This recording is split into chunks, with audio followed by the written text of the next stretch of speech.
Question number 12, LMV limited manufactures product Z in departments A and B, यानी product Z को manufacture करने के लिए दो डिपार्टमेंट लगते हैं, डिपार्टमेंट A और department B। Which also manufactures other products using same plant and machinery, जो कि प्रोडक्ट Z के अलावा और भी कई सारे अलग अलग प्रोडक्ट्स को मैन्युफैक्चर करता है सेम प्लांट एंड मशीनरी का यूज़ करके। The information of product Z is as follows.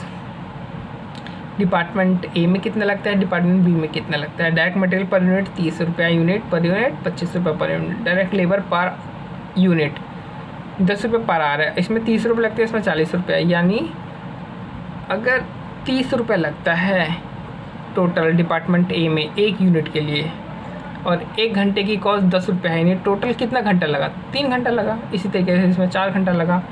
Overhead rates इसमें फिक्स्ड और वेरिएबल दे रखा कि 8 पर आवर है, 4 per hour variable, 6 per hour, 3 per hour. ये टोटल रेट्स हैं, ठीक है, पर आवर ये रेट है, ये ₹8 ये per hour. Value of plant and machinery, जिसे कि हम फिक्स्ड कैपिटल भी कहते हैं, वो डिपार्टमेंट A में जो है वो 25 लाख की है, जो डिपार्टमेंट B में है वो 15 लाख की है। टोटल डिपार्टमेंट A और B में कितनी की है, 40 लाख की है। Overheads are recovered on the basis of direct labour hours, यानी ओवरहेड जो हैं वो ₹8, ₹6 जो है ये इन कितने आवर्स के लिए है ये, तो वो जो आवर्स है वो लेबर आवर ही होंगे उनके रिस्पेक्टिव डिपार्टमेंट्स के।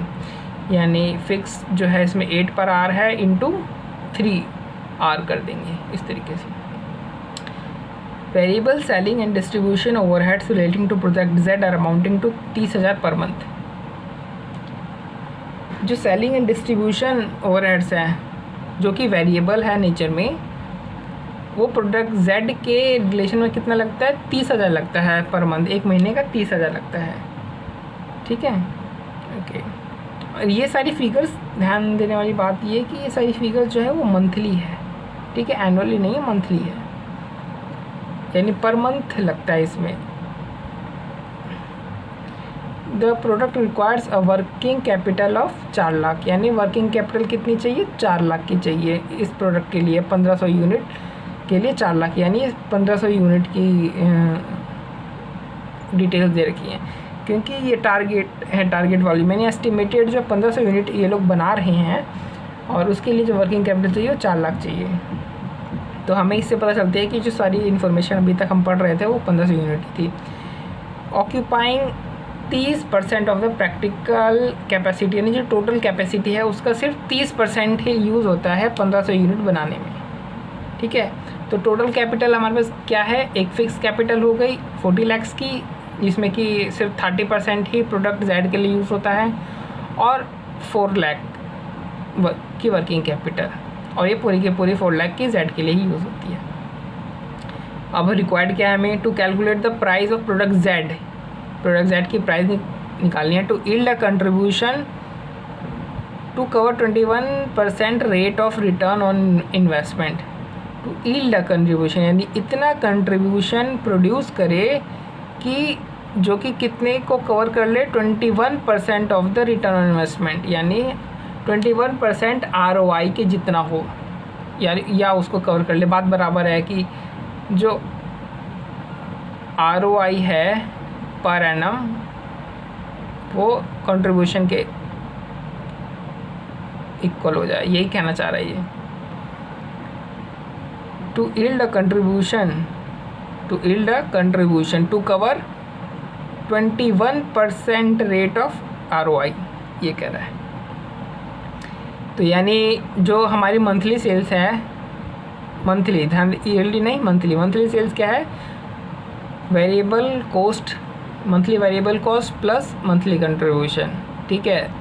तो इस तरीके से भी लिख सकते हैं, variable monthly cost plus monthly variable cost plus ROI जो पर एनम है डिवाइड बाय 12 कर देंगे तो मंथली आ जाएगा, ये तो ROI हमारा मंथली आ जाएगा। ये पर एनम था, ठीक है, तो ये मंथली आ जाएगा। तो यानी ROI जो भी निकलेगा उसको डिवाइड बाय 12 करेंगे तब वो कंट्रीब्यूशन के बराबर आ जाएगा। ठीक है, पहला ये मांगा है तो उसके लिए हम ये करते हैं। देखो बोल क्या रहा है हमसे, यही बोल रहा है ना कि जो कंट्रीब्यूशन है equal to 21% of capital employed per annum. ये भी पर एनम, ये भी पर एनम, यानी 21%। और यूज़ कितना हो रहा प्रोजेक्ट में फिक्स का, जो प्लांट मशीन है उसका सिर्फ 30% यूज़ कर रहा है, पूरा 4 लाख वर्किंग हो रहा है, यानी टोटल कैपिटल एम्प्लॉयड इतनी है हमारी, इक्वल टू 3,36,000 की ROI हमारी निकल गई। इन कंट्रीब्यूशन पर एनम कितना हुआ, इतना हो गया। कंट्रीब्यूशन पर मंथ कितना हुआ, 3,36,000 डिवाइड बाय 12 यानी 28,000। अब हमें पता है कि sales minus variable cost equal to contribution होता है, जो कि कंट्रीब्यूशन हमारे पास 28,000 आ चुका है। अब हमें ये लाना है, ये लाने के लिए हमें ये चाहिए वेरिएबल कॉस्ट। वेरिएबल कॉस्ट के लिए जो भी हमें डिटेल्स दे रखी थी वो सारी की सारी हमने इस तरीके से डाल दी है। ये देखो सारी की सारी डाल दी है। ये DL है, ये direct labour hours, variable overhead labour hours जो है उनके उससे इंटू हो रहा है। ठीक है, फिर वेरिएबल सेलिंग एंड डिस्ट्रीब्यूशन आ गया, तो टोटल वेरिएबल कॉस्ट हमारी आ गई। फिर हमने इसमें फ़िक्स कॉस्ट डाल दी, टोटल फिक्स कॉस्ट आ गई। तो टोटल वेरिएबल कितनी आई हमारे पास आई 262,500, यानी इसमें हम 262,500 डाल देंगे। तो यानी एक्स सेल की वैल्यू में पता करेंगे तो x माइनस 262,500 इक्वल टू 28,000। ये तो हमने यहाँ पे वही चीज़ कर रखा है। तो सेल्स की वैल्यू हमारी 290,500 आ जाएगी। तो सेल्स पर यूनिट कितनी है, 290,500 डिवाइड बाई 1500 इक्वल टू 193.67 हो गई। हमारा निकल गया पहला portion.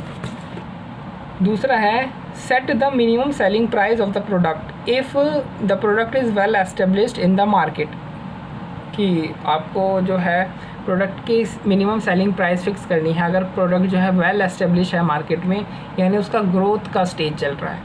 The product is first time launching the, और या फिर प्रोडक्ट जो है वो फर्स्ट टाइम लॉन्च किया जा रहा है, यानी इसका इंट्रोडक्शन पीरियड चल रहा है।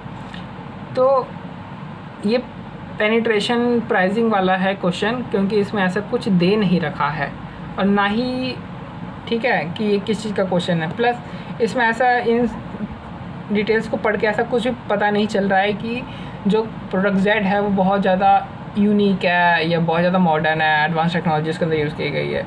तो हम ये मान के चलेंगे कि ये मार्केट के लिए प्रोडक्ट बिल्कुल भी नया नहीं है। कंपनी के लिए भले नया हो सकता है पर प्रोडक्ट मार्केट के लिए नया है। तो इस जब मार्केट के लिए प्रोडक्ट नया नहीं है, कंपनी के लिए नया है, तो हम कौन सी प्राइसिंग स्ट्रेटजी को फॉलो करते हैं, पेनिट्रेशन प्राइसिंग पॉलिसी फॉलो करते हैं। और पेनिट्रेशन वाले में जब प्रोडक्ट ग्रोथ स्टेज पर होता है तब हम क्या यूज़ करते हैं, variable cost plus fix cost, यानी टोटल कॉस्ट जो हम वो उसकी प्राइस रखते हैं। यानी टोटल कॉस्ट कितनी हुई 322,500, वेरिएबल कॉस्ट में जब हमने फिक्स कॉस्ट प्लस कर दिया तो 322,500 हो गया हमारा टोटल कॉस्ट। तो उसको हमने 1500 यूनिट से डिवाइड किया तो 215 रुपये प्राइस आ गई। और दूसरे पार्ट में क्या था, जब वो इंट्रोडक्शन फेज़ में जब हम पेनिट्रेशन प्राइसिंग पॉलिसी जब हम अडॉप्ट करते हैं और जब प्रोडक्ट इंट्रोडक्शन स्टेज में होता है तो उसकी कॉस्ट क्या होती है, उसकी कॉस्ट जो होती है वो वेरिएबल कॉस्ट की इक्वली होती है। तो वेरिएबल कॉस्ट हमें पता ही है 262,500 है, ये दिए देखो 262,500, यहाँ पे भी हमने देखो निकाल रखी है 262,500 डिवाइड बाई 1500 करेंगे तो 175 रुपये आ जाएगा। ठीक है, इस तरीके से है। बस यहाँ पे एक स्पेशल चीज़ ये है कि यहाँ पे हमसे ये बोल रखा है कि जो कंट्रीब्यूशन है वो बराबर होगा 21% rate of return on investment के। और रिटर्न ऑन इन्वेस्टमेंट ये 21% क्या पर एनम है ना, तो इससे इसका मतलब ये जो कंट्रीब्यूशन है पर एनम की बात कर रहा है। ये कंट्रीब्यूशन पर एनम है, मंथली नहीं है। और फिगर्स यहाँ पे मंथली दी गई है, तो हमें कंट्रीब्यूशन को मंथली में चेंज करना पड़ेगा। मंथली में चेंज करने के लिए जो ROI हम लोग निकालेंगे, ये रहा ROI, वो कंट्रीब्यूशन के बराबर हो जाएगा पर एनम। फिर मंथली की चेंज करेंगे, डिवाइड बाय 12 कर देंगे, तब हमारा यहाँ पे ये एक स्पेशल पॉइंट है, ये ध्यान देने वाली बात है यहाँ पे।